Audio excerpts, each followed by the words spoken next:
Hello friends, I am Chevy. Welcome to my shed. How are you today? How's life in your world? How's things where you are? I hope it's all fantastic and wonderful. And it's not Friday, but I want to do a follow-up to yesterday's video. Normally I do those on Fridays. But yesterday we talked about remote work, and I got some pretty good comments from some of you, and I wanted to touch on some of them.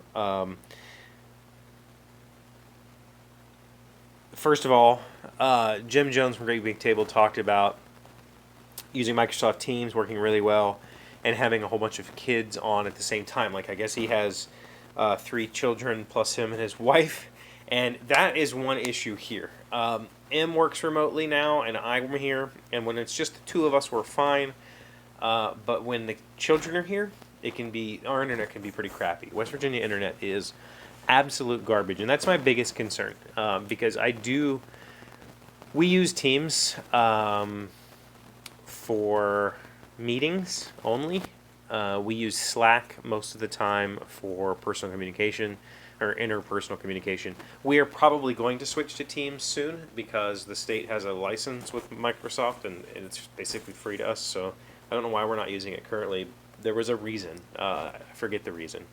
But it is an issue when there's 4 people in the house, TVs are on, all that sort of stuff.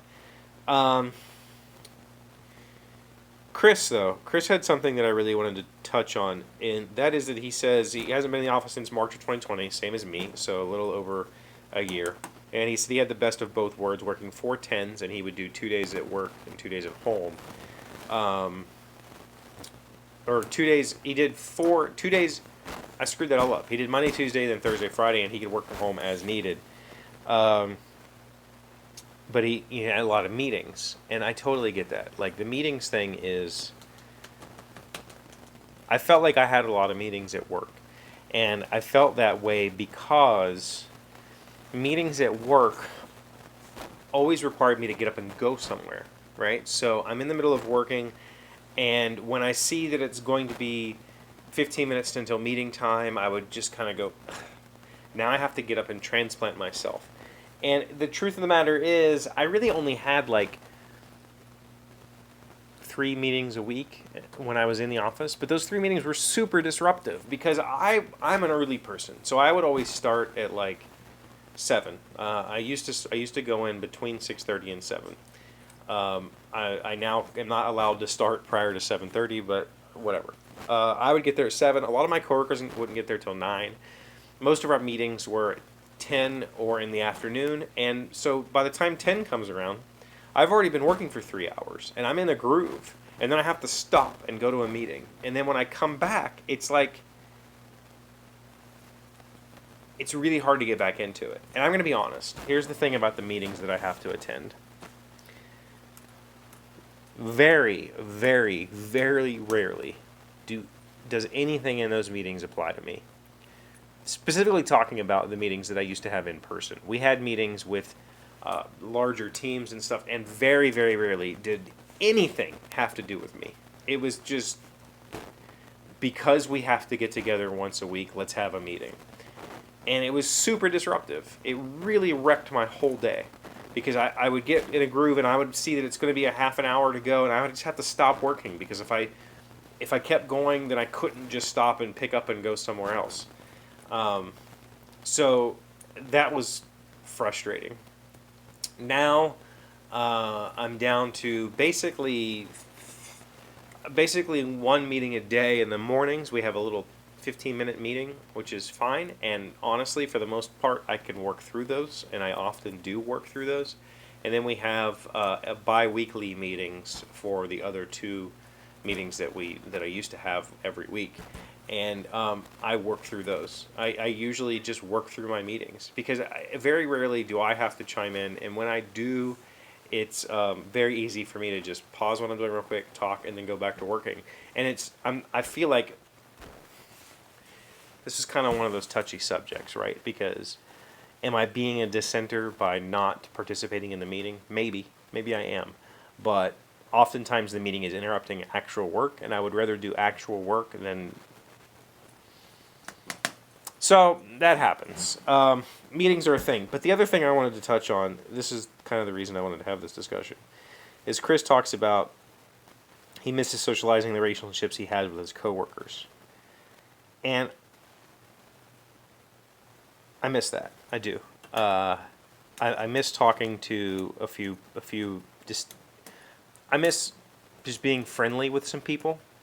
But at the same time, I have not necessarily a policy, but I guess it's a code. I don't know. I don't make friends with coworkers. I have coworkers who are friends. Let's say that. There's a few coworkers, and I believe those coworkers know who they are, who I consider friends, but we don't hang out after work. We don't do things together. We don't, we just don't.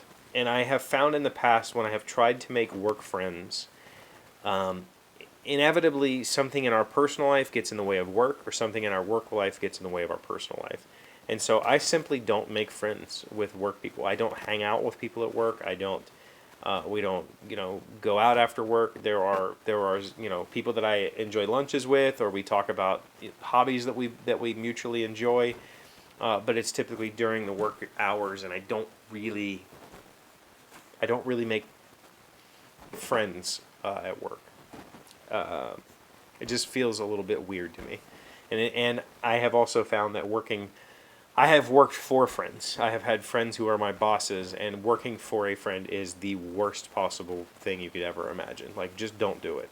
It becomes very, very, very difficult to maintain both a professional workplace and a personal, love for your friend when you're working for them. It's tough. The other thing Chris touched on was the exodus from the valley. Basically, because of all this remote work, people are realizing they don't have to live in Silicon Valley anymore, where it's outrageously expensive, and they're kind of leaving and just going elsewhere and working.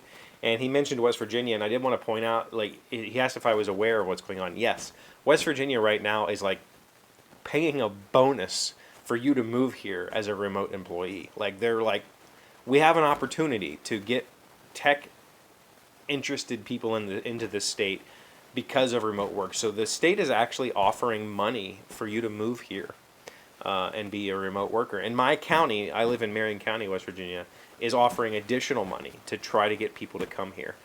Because for the last half decade or more, or not half decade, half century, for the last at least 50 years, my state has been on a decline. It's the only state in the union that is losing people every year.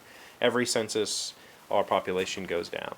And I think there's a lot to offer here for tech people. I typically find that tech people are also outdoor people. Their escape is to get out into the real world, and there is a lot of outdoors here. There's a lot of hunting and fishing and whitewater kayaking or rafting or disc golf, ultimate frisbee. There's a whole bunch of outdoor activity here. Rock climbing, whatever you're into, it's probably here. So there's a lot to offer somebody.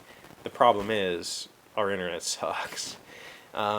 We gave, as a state, millions and millions of dollars to Verizon years ago, and they promised us fiber, and they never put it in. So the state's been trying to fix that for a very long time.